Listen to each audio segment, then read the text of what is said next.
Why are traders and street vendors in Karnataka rejecting UPI?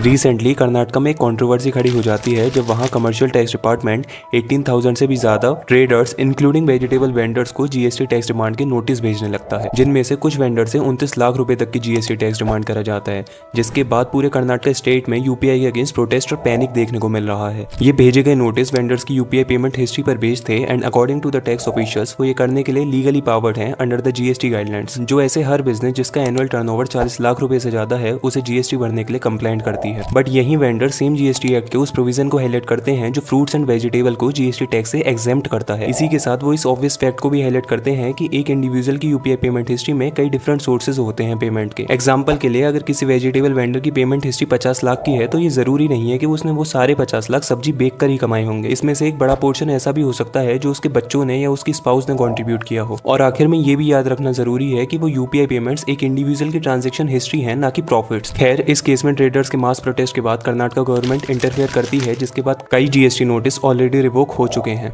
But ऐसे cases आज भी Indian society में financial education की कमी को दर्शाता है, जिसे एड्रेस करना बहुत जरूरी है।